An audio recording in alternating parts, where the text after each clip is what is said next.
अस्सलाम वालेकुम। Cannizzaro reaction, basically इससे पहले हमने एल्डोल कंडेंसेशन रिएक्शन किया, उसके बाद कैनिज़ारो रिएक्शन जो है ये भी बहुत इंपॉर्टेंट है। इन दोनों में से एक लॉन्ग क्वेश्चन जो है अक्सर आ जाता है बोर्ड में। तो कैनिज़ारो रिएक्शन, बेसिकली इन रिएक्शंस को कैनिज़ारो रिएक्शन इसलिए कहते हैं। Basically this name was given by a scientist Cannizzaro, यानी कैनिज़ारो रिएक्शन का नाम जो है वो एक साइंटिस्ट था कैनिज़ारो, जिसने ये रिएक्शन जो है वो प्रपोज्ड किया था, इस रिएक्शन का मैकेनिज्म प्रपोज्ड किया था, इसलिए उसी के नाम के ऊपर इन रिएक्शन के नाम है कैनिज़ारो रिएक्शन। कैनिज़ारो रिएक्शन वो एल्डिहाइड या कीटोन देते हैं जिनके पास कोई भी अल्फा हाइड्रोजन नहीं होती, नो अल्फा हाइड्रोजन। अगर किसी भी एल्डिहाइड में या कीटोन में कोई अल्फा हाइड्रोजन ना हो तो वो कैनिज़ारो रिएक्शन देगा। अगर किसी एल्डिहाइड या कीटोन में अल्फा हाइड्रोजन हो तो वो एल्डोल कंडेंसेशन रिएक्शन देगा। फॉर एग्जांपल ये हमारे पास है, this is called benzaldehyde. Benzaldehyde में अगर हम देखें तो दिस इज फंक्शनल ग्रुप, ये हमारा ये सारा फंक्शनल ग्रुप है। इस फंक्शनल ग्रुप में यहाँ पर कार्बन नहीं है। अगर अल्फा कार्बन नहीं है तो इट मीन टू से उसके साथ अल्फा हाइड्रोजन भी नहीं है।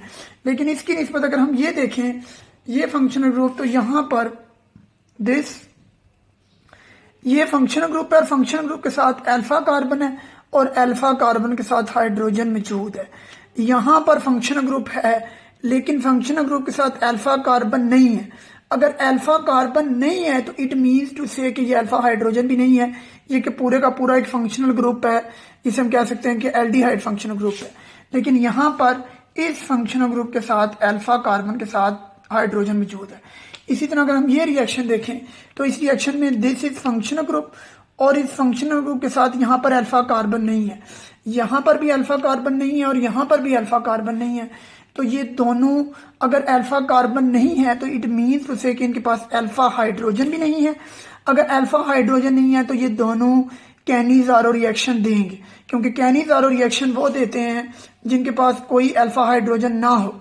यहाँ पर भी अल्फा कार्बन के साथ हाइड्रोजन है, ये कैनिज़ारो रिएक्शन नहीं देंगे, एल्डोल कंडेंसेशन रिएक्शन देंगे। इसी तरह ये फंक्शनल ग्रुप है, इस फंक्शनल ग्रुप में अल्फा कार्बन के साथ हाइड्रोजन है, ये एल्डोल कंडेंसेशन रिएक्शन देंगे, कैनिज़ारो रिएक्शन नहीं देंगे।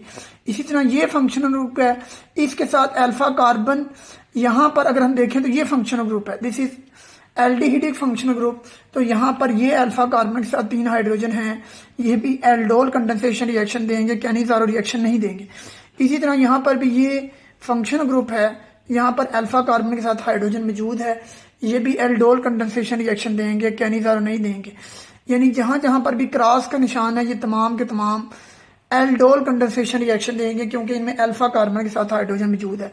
जबकि यहाँ पर जहाँ पर टिक का निशान है ये दोनों कैनिज़ारो रिएक्शन देंगे, क्योंकि इनमें अल्फा कार्बन के साथ कोई हाइड्रोजन नहीं है।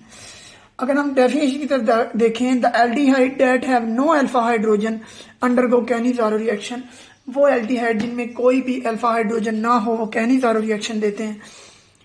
It is called disproportionation reaction. Disproportionation reaction वो रिएक्शन होते हैं जिनमें सेल्फ ऑक्सीडेशन रिडक्शन होती है, मींस जिनमें एक ही स्पीशी की ऑक्सीडेशन भी होती है और रिडक्शन भी होती है। डिसप्रोपोर्शनेशन रिएक्शन वो होते हैं जिनमें हमारे पास मॉलिक्यूल एक हो और एक ही मॉलिक्यूल की ऑक्सीडेशन भी हो और रिडक्शन भी हो। फॉर एग्जांपल हमारे पास यहाँ पर ये भी फॉर्मेल्डिहाइड है और ये भी फॉर्मेल्डिहाइड है, हमारे पास एक मॉलिक्यूल है। इसी एक मॉलिक्यूल को हम इसको रिएक्ट करते हैं बेस के साथ, सोडियम हाइड्रोक्साइड हमारे पास एक स्ट्रॉन्ग बेस है, 50% हम सोडियम हाइड्रोक्साइड लेते हैं। जब इसके साथ हम रिएक्शन करवाते हैं इन दो फॉर्मेल्डिहाइड मॉलिक्यूल का, या दूसरा इन्हें हम कहते हैं मेथनल। जब सोडियम हाइड्रोक्साइड से रिएक्शन करवाते हैं तो एक हमारे पास अल्कोहल प्रोड्यूस होती है और एक साल्ट, एक हमारे पास साल्ट होता है।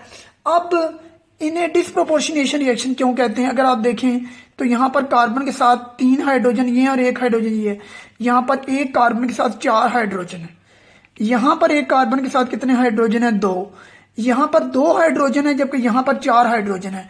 हमने रिडक्शन की डेफिनेशन फर्स्ट ईयर में पढ़ी है, increase in the number of hydrogen atom is called reduction. Reduction इसका मतलब जो अल्कोहल यहाँ पर प्रोड्यूस हुई है उसकी रिडक्शन हुई है, क्योंकि यहाँ पर नंबर ऑफ हाइड्रोजन इंक्रीज हुए हैं, 3 और 1 4, नंबर ऑफ हाइड्रोजन 4 है, अगर increase in the number of hydrogen हो तो दिस इज कॉल्ड रिडक्शन, यानी ये रिडक्शन हुई है एक मॉलिक्यूल की। अब इसी मॉलिक्यूल की, इसी का दूसरा मॉलिक्यूल है, इसमें कार्बन के साथ 2 हाइड्रोजन है लेकिन ऑक्सीजन कितनी है 1। इसमें कार्बन के साथ नंबर ऑफ ऑक्सीजन 1 है लेकिन यहां पर कार्बन के साथ नंबर ऑफ ऑक्सीजन 2 है। अगर increase in the number of oxygen atom हो तो इसे हम कहते हैं ऑक्सीडेशन, यानी मॉलिक्यूल हमारे पास एक ही है, उसी मॉलिक्यूल की पहले हमारे पास रिडक्शन हुई है, यानी यहां पर हाइड्रोजन 2 थे जबकि यहां पर हाइड्रोजन 4 है। Increase in the number of hydrogen, this is called reduction, this is reduced product. अब यहां पर ऑक्सीजन 1 है लेकिन यहां पर ऑक्सीजन कितने हैं 2। Increase in the number of oxygen is called oxidation, यानी एक ही स्पीशी थी, एक ही मॉलिक्यूल था लेकिन उस मॉलिक्यूल की रिडक्शन भी हुई और ऑक्सीडेशन भी हुई, इसलिए हम इसे कहते हैं सेल्फ ऑक्सीडेशन रिडक्शन प्रोसेस या disproportionation process. Oxidation reduction process में क्या होता है, 2 डिफरेंट स्पीशीज होती हैं, मतलब एक हमारे पास जिंक है और एक हमारे पास हाइड्रोजन सल्फाइड है। हमारे पास जो बनने वाला है वो जिंक सल्फाइड और हाइड्रोजन है। यहाँ पर 2 स्पीशीज हैं हमारे पास, यहाँ पर जिंक की ऑक्सीडेशन स्टेट 0 है जबकि यहाँ पर +2 है, यानी एक की ऑक्सीडेशन हुई है, यहाँ पर हाइड्रोजन +2 है, यहाँ पर 0 है, यहाँ पर हाइड्रोजन की रिडक्शन हुई है, यानी यहाँ पर एक स्पीशी की ऑक्सीडेशन होती है, एक की रिडक्शन होती है, this is called redox reaction. जबकि डिसप्रोपोर्शनेशन रिएक्शन में ऐसा नहीं होता।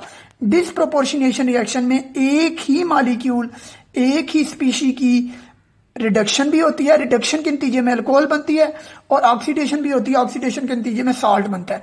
यानी कैनिज़ारो रिएक्शन में एक ही स्पीशी, एक ही मॉलिक्यूल जो है हमारे पास फॉर्मेल्डिहाइड, उसके 2 मोल लेते हैं, उन 2 मोल को रिएक्ट कराते हैं 50% सोडियम हाइड्रोक्साइड के साथ, तो हमारे पास 2 प्रोडक्ट बनते हैं। एक हमारे पास अल्कोहल बनती है, दिस इज रिडक्शन प्रोडक्ट, क्योंकि इनमें नंबर ऑफ हाइड्रोजन ज्यादा है जबकि यहां पर हाइड्रोजन कम है, 2 है। एक होती है सॉल्ट ऑफ एसिड, इसे हम कहते हैं सॉल्ट ऑफ एसिड। यहां पर ऑक्सीजन 1 है जबकि यहां पर ऑक्सीजन 2 है, दिस इज ऑक्सीडेशन प्रोडक्ट, यानी जो हमारे पास सॉल्ट बनता है ये ऑक्सीडेशन प्रोडक्ट है, जो हमारे पास अल्कोहल बनता है ये रिडक्शन प्रोडक्ट है। इसी तरह हमारे पास बेंजल्डिहाइड है, इसमें भी यहाँ पर फंक्शनल ग्रुप के साथ कोई भी अल्फा कार्बन नहीं है तो हाइड्रोजन भी, अल्फा कार्बन ही नहीं है तो हाइड्रोजन नहीं, ये सिर्फ फंक्शनल ग्रुप है। 2 हमारे पास एल्डिहाइड या बेंजल्डिहाइड के मॉलिक्यूल का रिएक्शन करवाते हैं 50% सोडियम हाइड्रोक्साइड के साथ, तो हमारे पास एक अल्कोहल बनती है और एक हमारे पास सोडियम साल्ट ऑफ एसिड बनता है। अल्कोहल के केस में अल्कोहल हमारे पास रिडक्शन प्रोडक्ट है क्योंकि यहाँ पर 1 हाइड्रोजन है, यहाँ पर 3 हाइड्रोजन है। Increase in the number of hydrogen is called reduction, तो एक रिडक्शन का प्रोडक्ट है अल्कोहल, और यहाँ पर ऑक्सीजन के 2 हैं जबकि यहाँ पर ऑक्सीजन का 1 है। Increase in the number of oxygen is called oxidation, और यहाँ पर हमारे पास साल्ट बनता है। यानी जब हमारे पास एल्डिहाइड के 2 मोल्स को 50% सोडियम हाइड्रोक्साइड से रिएक्शन करवाया जाता है तो एक हमारे पास अल्कोहल बनती है और एक हमारे पास साल्ट बनता है। एल्डोल कंडेंसेशन रिएक्शन के मैकेनिज्म में हमारे पास एल्डिहाइड के मॉलिक्यूल हैं जिनमें अल्फा कार्बन के साथ कोई हाइड्रोजन नहीं है, क्योंकि अल्फा कार्बन नहीं है तो this is not alpha hydrogen. इस तरह हमारे पास ये फंक्शनल ग्रुप है, इसके साथ अल्फा कार्बन नहीं है, अगर अल्फा कार्बन नहीं है तो इसके पास अल्फा हाइड्रोजन भी नहीं है। तो यहाँ पर 2 मॉलिक्यूल एल्डिहाइड के, जिसे हम मेथनॉल भी कह सकते हैं, जिनके पास कोई भी अल्फा कार्बन के साथ हाइड्रोजन नहीं है, 50% सोडियम हाइड्रोक्साइड के साथ रिएक्शन करे तो एक अल्कोहल बनती है और एक साल्ट फ्रॉम एसिड बनता है। इसका हम मैकेनिज्म डिस्कस करते हैं। सबसे पहले हमारे पास सोडियम हाइड्रोक्साइड की हाइड्रोलिसिस होती है। इस हाइड्रोलिसिस के नतीजे में Na+ और OH- यानी हाइड्रोक्सल आयन प्रोड्यूस होते हैं, और सोडियम, ये जो OH नेगेटिव आयन यहाँ पर प्रोड्यूस हुए हैं जो कि सोडियम हाइड्रोक्साइड से आए हैं, वो OH नेगेटिव आयन एक्ट करते हैं एज अ न्यूक्लियोफाइल। हमारे पास चूंकि 2 मॉलिक्यूल है फॉर्मेल्डिहाइड के, एक मॉलिक्यूल फॉर्मेल्डिहाइड का ये आएगा, और OH नेगेटिव आयन जो कि सोडियम हाइड्रोक्साइड से आए हैं, OH नेगेटिव आयन एक्ट करेगा एज ए न्यूक्लियोफाइल। पहले भी बताया था न्यूक्लियोफाइल वो होता है जो हमेशा इलेक्ट्रोफिलिक कार्बन के ऊपर अटैक करता है। This is electrophilic carbon. ये इलेक्ट्रोफिलिक कार्बन क्यों है? क्योंकि यहाँ पर इलेक्ट्रॉन की डेफिशिएंसी है, सारे इलेक्ट्रॉन यहाँ से ऑक्सीजन अपनी तरफ खींच रहा है, जब ऑक्सीजन अपनी तरफ खींच रहा है तो यहाँ पर इलेक्ट्रॉन की कमी है, तो इसलिए जहां पर भी इलेक्ट्रॉन की कमी है उसे हम कहते हैं इलेक्ट्रोफाइल, ये एक अच्छा इलेक्ट्रोफाइल है कार्बन, क्योंकि ऑक्सीजन अपनी तरफ इलेक्ट्रॉन खींच रहा है, तो यहाँ पर इलेक्ट्रॉन की कमी हो रही है। तो OH नेगेटिव जो कि न्यूक्लियोफाइल है वो इलेक्ट्रोफाइल के ऊपर अटैक करेगा, जो कि हमारे पास कार्बन है। Carbon is electrophile. जब वो यहाँ पर कार्बन के ऊपर अटैक करेगा, तो जब यहाँ पर अटैक करेगा तो यहाँ पर जो कार्बन के दो बाड है, इनमें से एक बाड पूरे का पूरा ऑक्सीजन के ऊपर शिफ्ट हो जाएगा, क्योंकि कार्बन हमेशा 4 बाड बनाएगा, 1 2 3 4, और जब ये बाड आएगा, दिस इज 5th बाड। कार्बन अब 5 बाड तो नहीं बनाएगा, बिकॉज कार्बन इज मुस्लिम। अब यहां से एक बाड जो है वो ऑक्सीजन पर शिफ्ट हो जाएगा, तो यहां पर फिर दोबारा कार्बन कितने बाड हो जाएंगे, 1 2 3 4। ये पूरे का पूरा बाड ऑक्सीजन के ऊपर शिफ्ट हो गया, जिसकी वजह से ऑक्सीजन के ऊपर नेगेटिव आ गया। ये जब OH नेगेटिव आयन ने कार्बन के ऊपर अटैक किया, तो यहां से एक बाड ऑक्सीजन के ऊपर शिफ्ट हो गया। जब शिफ्ट हुआ तो ऑक्सीजन के ऊपर कौन सा आ गया, नेगेटिव चार्ज। जबकि ये कार्बन का OH के साथ बाड बन गया, ये कार्बन, और ये OH के साथ इसका बाड बन गया, दिस। ये कार्बन का OH नेगेटिव के साथ बाड बन गया, और यहां से बाड जो है वो ऑक्सीजन के ऊपर शिफ्ट हो गया। अब एक हाइड्रोजन ये, एक हाइड्रोजन ये, एक ऑक्सीजन के ऊपर ये बाड शिफ्ट हुआ गया, तो नेगेटिव, और OH का बाड इसके साथ बन गया। अब कार्बन के 4 बाड पूरे हो गए, 1 2 3 4, जबकि ये बाड ऑक्सीजन के ऊपर जो है इसका, ये कार्बन का यहाँ पर शिफ्ट हो गया। अब यहां से ऑक्सीजन के ऊपर जो नेगेटिव चार्ज है, नेगेटिव चार्ज का मतलब होता है बाड, यहां से पूरे का पूरा नेगेटिव चार्ज। नेगेटिव चार्ज का मतलब इसके अंदर 2 इलेक्ट्रॉन, यानी नेगेटिव चार्ज में 2 इलेक्ट्रॉन होते हैं। यहां से 2 इलेक्ट्रॉन, या एक बाड के अंदर भी कितने इलेक्ट्रॉन होते हैं, 2 इलेक्ट्रॉन होते हैं एक बाड के अंदर। मतलब यहां पर 2 हाइड्रोजन है, इनकी आप एक बाड बना हुआ है, एक इलेक्ट्रॉन इस हाइड्रोजन का और एक इलेक्ट्रॉन इस हाइड्रोजन का, यानी 1 बाड मीन 2 इलेक्ट्रॉन। अब यहां से जो नेगेटिव चार्ज है, नेगेटिव चार्ज का मतलब 2 इलेक्ट्रॉन, 2 इलेक्ट्रॉन का मतलब एक बाड, क्योंकि एक बाड के अंदर कितने इलेक्ट्रॉन है, 2। इन 2 हाइड्रोजन के दरमियान एक इस हाइड्रोजन का इलेक्ट्रॉन, एक इस हाइड्रोजन, यानी इन 2 इलेक्ट्रॉन का मतलब एक बाड। इसी तरह 2 इलेक्ट्रॉन यहां पर है नेगेटिव चार्ज के ऊपर, तो ये 2 इलेक्ट्रॉन का मतलब एक बाड यहां पर जब शिफ्ट होगा, जब ये यहां पर शिफ्ट होगा, तो ये पूरे का पूरा बाड निकल जाएगा, क्योंकि कार्बन 4 बाड बनाएगा। जब ये पूरे का पूरा ऑक्सीजन के ऊपर जो नेगेटिव चार्ज था, नेगेटिव चार्ज का मतलब समझाया कि ये पूरे का पूरा बाड होता है, क्योंकि नेगेटिव चार्ज का मतलब 2 इलेक्ट्रॉन, और एक बाड के अंदर कितने इलेक्ट्रॉन होते हैं, 2। जब ये नेगेटिव चार्ज यहां पर शिफ्ट होगा, मीन्स यहां पर एक बाड शिफ्ट होगा, तो यहां से बाड निकल जाएगा, क्योंकि कार्बन हमेशा 4 बाड बनाता है, 1 2 3 और 4। ये कार्बन के साथ डबल बाड आया यहां से, ये ऑक्सीजन का नेगेटिव चार्ज यहां पर शिफ्ट हुआ, तो कार्बन के साथ डबल बाड बन गया, ये पूरे का पूरा बाड निकल गया। जब ये बाड निकला, तो हाइड्रोजन ने इस पूरे के पूरे बाड को अपने ऊपर शिफ्ट किया। ये पूरे का पूरा बाड जब हाइड्रोजन के ऊपर शिफ्ट हुआ, मतलब 2 यहां पर नेगेटिव आयन आ गया, यानी ये बाड जब हाइड्रोजन के ऊपर शिफ्ट होगा, मीन्स इस बाड का मतलब 2 इलेक्ट्रॉन, 2 इलेक्ट्रॉन का मतलब नेगेटिव चार्ज, यानी अब हाइड्रोजन के ऊपर नेगेटिव चार्ज है। जबकि ये नेगेटिव चार्ज यहां पर आया, तो कार्बन का डबल बाड, ये एक ये हाइड्रोजन और यहां पर OH, ये बन गया हमारे पास फॉर्मिक एसिड। ये क्या बन गया हमारे पास, फॉर्मिक एसिड। और H नेगेटिव आयन यहाँ पर हाइड्रोइड आयन, जिसके ऊपर नेगेटिव है वो निकल गया, वो यहाँ से हाइड्रोइड आयन निकल गया। अब हमारे पास चूंकि यहाँ पर 2 मॉलिक्यूल है फॉर्मेल्डिहाइड है, एक फॉर्मेल्डिहाइड का मॉलिक्यूल तो यूज हो गया, अब जो दूसरा फॉर्मेल्डिहाइड का मॉलिक्यूल यहाँ पर रह गया, वो दोबारा मैकेनिज्म के अंदर आएगा। अब जब वो दोबारा मैकेनिज्म के अंदर आएगा दूसरा मॉलिक्यूल फॉर्मेल्डिहाइड का, तो जो यहाँ पर H नेगेटिव आयन यहाँ से निकला था, वो एक्ट करेगा दोबारा एज ए न्यूक्लियोफाइल। ये H नेगेटिव आयन दोबारा अटैक करेगा इस कार्बन के ऊपर, क्योंकि कार्बन इज इलेक्ट्रोफिलिक, क्योंकि ऑक्सीजन अपनी तरफ इलेक्ट्रॉन खींच रहा है, इसलिए कार्बन के ऊपर पार्शियल पॉजिटिव चार्ज है, ऑक्सीजन के ऊपर पार्शियल नेगेटिव चार्ज है। जब ये नेगेटिव हाइड्रोजन के ऊपर इसके ऊपर अटैक करेगा कार्बन के ऊपर, तो ये बाड ऑक्सीजन का इसके ऊपर शिफ्ट हो जाएगा। ये इस कार्बन के ऊपर अटैक करेगा, क्यों अटैक करेगा, क्योंकि ये इलेक्ट्रोफिलिक कार्बन है, इसके ऊपर पॉजिटिव चार्ज है और ऑक्सीजन इधर से अपनी तरफ इलेक्ट्रॉन खींच रहा है। जब ये नेगेटिव इसके ऊपर अटैक करेगा, तो ये पूरे का पूरा बाड ऑक्सीजन के ऊपर शिफ्ट हो जाएगा। अब इस हाइड्रोजन का बाड बन जाएगा इस कार्बन के साथ, और ये पूरे का पूरा बाड ऑक्सीजन के ऊपर शिफ्ट होने का मतलब ऑक्सीजन के ऊपर अब आ जाएगा नेगेटिव चार्ज, क्योंकि एक बाड का मतलब 2 इलेक्ट्रॉन, 2 इलेक्ट्रॉन का मतलब नेगेटिव चार्ज आ जाएगा। अब हो गया 1 2, और ये हाइड्रोजन हो गया CH3। बेसिकली यहाँ पर 2 हाइड्रोजन, एक हाइड्रोजन, ये भी हो गया CH3, और यहां से बाड ऑक्सीजन के ऊपर शिफ्ट हो गया O negative. This is called methoxide ion, this is called methoxide ion. अब ये मेथॉक्साइड आयन जो बने हैं, जो यहाँ पर फॉर्मिक एसिड का मॉलिक्यूल बना, उसके साथ रिएक्शन करेगा। स्टेप नंबर 4 में यहाँ पर फॉर्मिक एसिड हमारे पास बना था, ये फॉर्मिक एसिड का मॉलिक्यूल, और यहां से जो मेथॉक्साइड बना है हमारे पास, ये जो मेथॉक्साइड है, इसके ऊपर यहाँ पर मेथॉक्साइड में ऑक्सीजन के ऊपर नेगेटिव चार्ज है, ये नेगेटिव चार्ज अफेक्ट करेगा एज ए बेस। ऊपर हमारे पास OH नेगेटिव आयन भी एक्ट किया as a nucleophile, H negative ion भी एक्ट किया एज ए न्यूक्लियोफाइल, लेकिन जो मेथक्साइड आयन यहाँ पर बना है वो एक्ट करेगा एज ए बेस। क्यों एक्ट करेगा बेस? क्योंकि ये एक्सेप्ट करेगा प्रोटॉन को, यहाँ से प्रोटॉन निकलेगा, ये O के ऊपर जो नेगेटिव आयन है इस प्रोटॉन को लेगा और यहाँ पर आएगा CH3OH। जब ये प्रोटॉन जो है एक्सेप्ट कर लेगा बेस, क्योंकि इसके ऊपर नेगेटिव चार्ज है, मेथक्साइड आयन इस प्रोटॉन को एक्सेप्ट करेगा तो यहाँ से पूरे का पूरा बॉन्ड ऑक्सीजन के ऊपर शिफ्ट हो जाएगा। जब ऑक्सीजन के ऊपर शिफ्ट हो गया तो ऑक्सीजन के ऊपर कौन सा चार्ज आएगा? दोबारा नेगेटिव। और यहाँ पर क्या बन गया? मेथानॉल।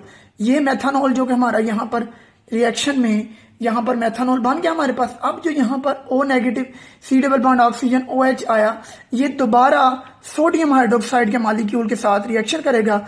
सोडियम हाइड्रोक्साइड के मॉलिक्यूल में से सोडियम हाइड्रोक्साइड जो कि हमारे पास आयनिक फार्मूला, आयनिक कंपाउंड है, जो हमारे पास फार्मूला यूनिट है, ये नेगेटिव आयन इस सोडियम के पॉजिटिव को एक्सेप्ट करेगा और यहाँ पर HC double bond oxygen O-Na, यानी दूसरा हमारे पास साल्ट भी बन जाएगा।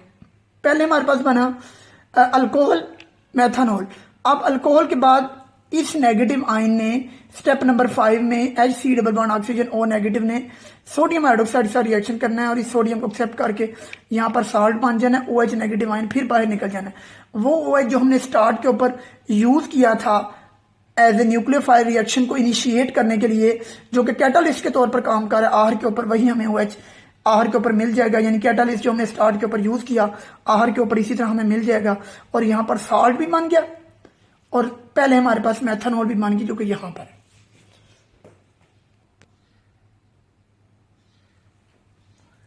Hello form reactions. Haloform reaction very important, long question board के पेपर में ये अक्सर आया, explain the haloform reaction या write a note on haloform reaction. Haloform reaction basically इसे हम ये भी कह सकते हैं, आयोडो फॉर्म रिएक्शन भी कह सकते हैं इसे। बेसिकली हेलो फॉर्म रिएक्शन में होता क्या है, हर वो एल्डिहाइड या कीटोन जिसमें 3 अल्फा हाइड्रोजन हों, हेलो फॉर्म रिएक्शन के लिए कंडीशन ये है कि तमाम के तमाम एल्डिहाइड और कीटोन जिनमें अल्फा कार्बन के साथ 3 अल्फा हाइड्रोजन हो। यानी पहले हमने एल्डोल कंडेंसेशन रिएक्शन में पढ़ा कि अल्फा कार्बन के साथ सिर्फ हाइड्रोजन होनी चाहिए। एल्डोल कंडेंसेशन की लिए शर्त यह है कि अल्फा कार्बन के साथ सिर्फ हाइड्रोजन होनी चाहिए, चाहे वो 1 हो, 2 हो, 3 हो, जितने भी हों।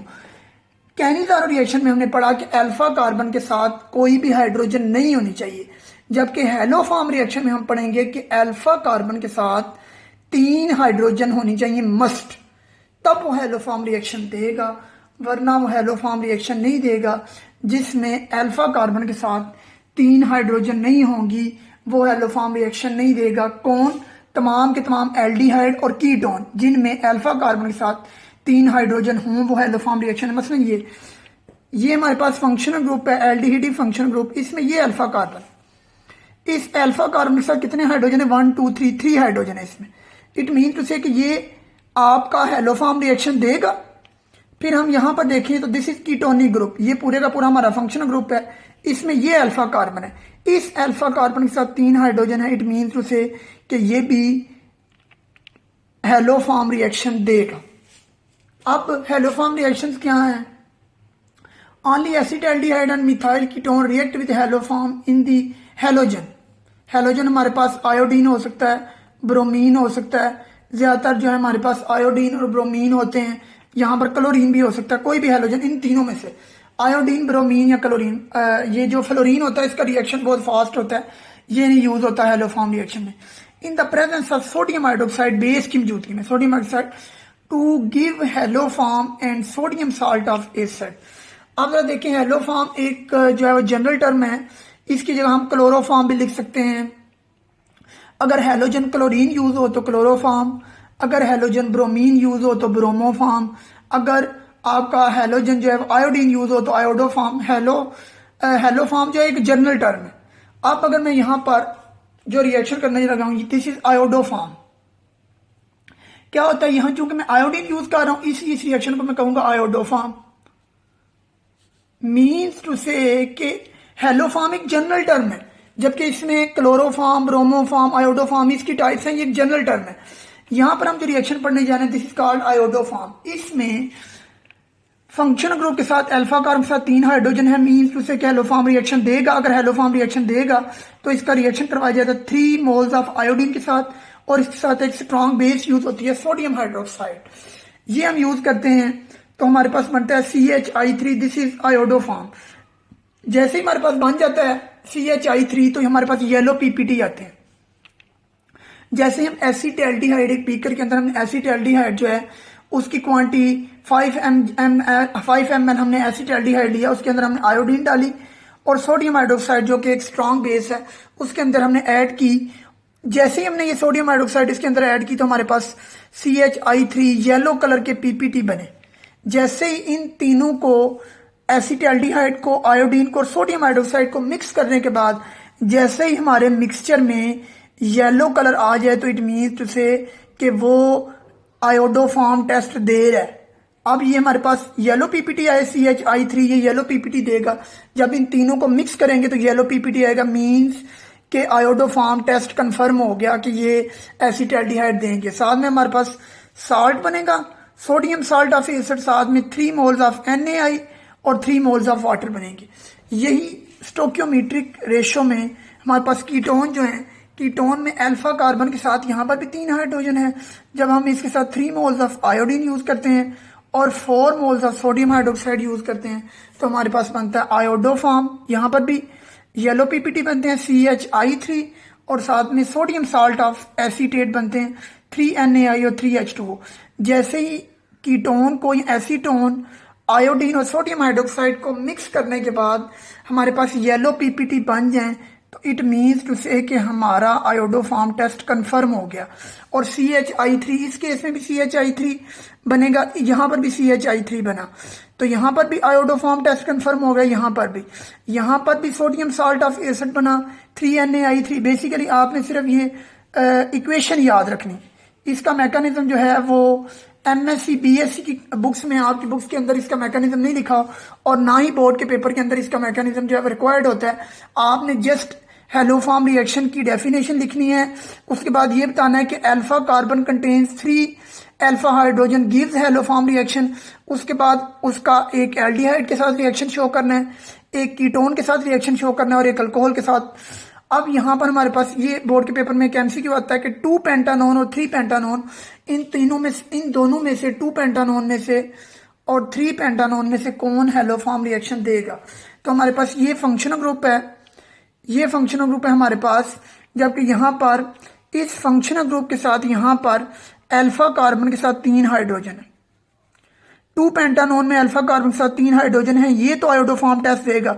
It gives positive iodoform test. ये हमारे पास जो है वो कार्बोनिल ग्रुप, ये हमारे पास फंक्शनल ग्रुप है कार्बोनिल ग्रुप, और कार्बोनिल ग्रुप के साथ ये अल्फा कार्बन है। अल्फा कार्बन के साथ यहाँ पर कितनी हाइड्रोजन है? 3। इट मीन्स से कि ये आयोडोफॉर्म टेस्ट देगा और इसका आयोडोफॉर्म टेस्ट पॉजिटिव होगा। जबकि यहाँ पर ये हमारे पास कार्बोनिल ग्रुप है, उसके साथ ये भी अल्फा कार्बन है और ये भी अल्फा कार्बन है, लेकिन यहाँ पर अल्फा कार्बन के साथ 2 हाइड्रोजन है, यहाँ पर भी 2 हाइड्रोजन है, अल्फा कार्बन के साथ 3 हाइड्रोजन नहीं है, इसलिए आयोडोफॉर्म टेस्ट नहीं देगा। जबकि यहाँ पर अल्फा कार्बन के साथ 3 हाइड्रोजन है। 2 pentanone give positive test with haloform, ये हेलोफॉर्म के साथ रिएक्शन देगा, आयोडोफॉर्म टेस्ट देगा, हेलोफॉर्म टेस्ट देगा। जबकि 3 पेंटानोन आयोडोफॉर्म टेस्ट नहीं देगा क्योंकि अल्फा कार्बन के साथ 2 हाइड्रोजन है, 3 हाइड्रोजन नहीं। इसी तरह हमारे पास बेंजल्डिहाइड, ये भी हेलोफॉर्म रिएक्शन नहीं देता क्योंकि अल्फा कार्बन ही मौजूद नहीं है। इसी तरह हमारे पास फॉर्मेल्डिहाइड, ये भी हमारे पास हेलोफॉर्म रिएक्शन नहीं देते क्योंकि अल्फा कार्बन के साथ 3 हाइड्रोजन नहीं है, अल्फा कार्बन ही मौजूद नहीं है। हेलोफॉर्म रिएक्शन जो है इन केस ऑफ अल्कोहल, यानी अल्कोहल्स में से कौन से अल्कोहल हैं जो हेलोफॉर्म टेस्ट या आयोडोफॉर्म टेस्ट देते हैं? एल्डिहाइड और कीटोन के केस में मैंने बताया कि वो आयोडोफॉर्म टेस्ट देंगे जिनमें अल्फा कार्बन के साथ 3 हाइड्रोजन होंगे। जबकि अल्कोहल के केस में आपने याद रखना है कि beta carbon containing 3 hydrogen atom, beta carbon atom containing 3 hydrogen atom, वो अल्कोहल आयोडोफॉर्म टेस्ट देगा जिसमें बीटा कार्बन के साथ 3 हाइड्रोजन होती हैं, बीटा कार्बन के साथ 3 हाइड्रोजन। मतलब जितने भी प्राइमरी अल्कोहल हैं उनमें से सिर्फ एथानॉल आयोडोफॉर्म टेस्ट देता है। मतलब ये फंक्शनल ग्रुप है OH अल्कोहलिक या हाइड्रोक्सल, इसके साथ ये अल्फा कार्बन है और ये बीटा कार्बन है। बीटा कार्बन के साथ कितने हाइड्रोजन है? 3। इट मीन्स टू से कि अगर बीटा कार्बन के साथ 3 हाइड्रोजन होंगे तो वो आयोडोफॉर्म टेस्ट देगा अल्कोहल, और यहाँ पर बीटा कार्बन के साथ 3 हाइड्रोजन है इसलिए देगा।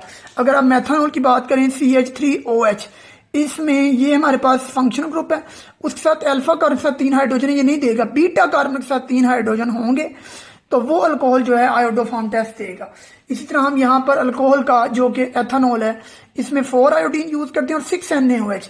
एल्डिहाइड और कीटोन में हम जो है वहां पर 3 NaI यूज करते हैं, और हमारे पास वहां पर मोल होते हैं 3 Na, वहां पर हम 3I2 यूज करते हैं, और यहाँ पर हम यूज करते हैं वहां पर 4 NaOH। यानी जब एल्डिहाइड और कीटोन के केस में हम ये यूज करते हैं सोडियम हाइड्रोक्साइड के, यहाँ पर हम मोल्स लेते हैं सोडियम हाइड्रोक्साइड के 4 moles in case of aldehyde और कीटोन, और आयोडीन के हम मोल्स लेते हैं वहां पर 3 मोल्स, जबकि अल्कोहल में यहाँ पर हम लेते हैं 4 मोल्स और यहाँ पर 6, जबकि एल्डिहाइड और कीटोन में 3 मोल्स हम आयोडीन के लेते हैं और 4 मोल्स हम सोडियम हाइड्रोक्साइड के लेते हैं, जबकि यहाँ पर अल्कोहल के केस में 6 मोल्स जो हैं वो सोडियम हाइड्रोक्साइड के और 4I2 के। बेसिकली रिएक्शन में आपने इक्वेशन याद रखनी है, इसका मैकेनिज्म आपकी बुक के अंदर डिस्कस नहीं है। जब भी लॉन्ग क्वेश्चन आएगा तो आपने एल्डिहाइड का एक रिएक्शन शो करना है, एक कीटोन का रिएक्शन शो करना है, और एक अल्कोहल का रिएक्शन शो करना है कि एथेनॉल में सिर्फ जितने भी प्राइमरी अल्कोहल में उनमें से सिर्फ एथेनॉल आयोडोफॉर्म टेस्ट देता है, क्योंकि ये फंक्शनल ग्रुप, ये अल्फा कार्बन, ये बीटा कार्बन, बीटा कार्बन के साथ 3 हाइड्रोजन हैं, इसलिए ये अल्कोहल शो करेगा, येलो पीपीटी बनेंगे। सेकेंडरी अल्कोहल में से वो अल्कोहल देते हैं आयोडोफॉर्म टेस्ट, इसमें मसलन ये हमारे पास फंक्शनल ग्रुप है, फंक्शनल ग्रुप OH, इसके साथ ये अल्फा कार्बन है और ये बीटा कार्बन है। सेकेंडरी अल्कोहल में से ये अल्कोहल जो है वो देंगे, सेकेंडरी अल्कोहल जो है वो भी आयोडोफॉर्म टेस्ट देते हैं जिनमें बीटा कार्बन के साथ 3 हाइड्रोजन है। सेकेंडरी अल्कोहल में से वो अल्कोहल जिनमें बीटा कार्बन के साथ 3 हाइड्रोजन होते हैं वो आयोडोफॉर्म टेस्ट देंगे। लेकिन आपके टर्शरी अल्कोहल में से कोई भी टर्शरी अल्कोहल, मतलब यहाँ पर ये भी CH3 है, ये भी CH3 है, ये भी CH3 और OH, यहाँ पर भी this is alpha, this is beta, this is beta, this is beta, ये जो है ये अल्कोहल जो है आयोडोफॉर्म टेस्ट नहीं देगा।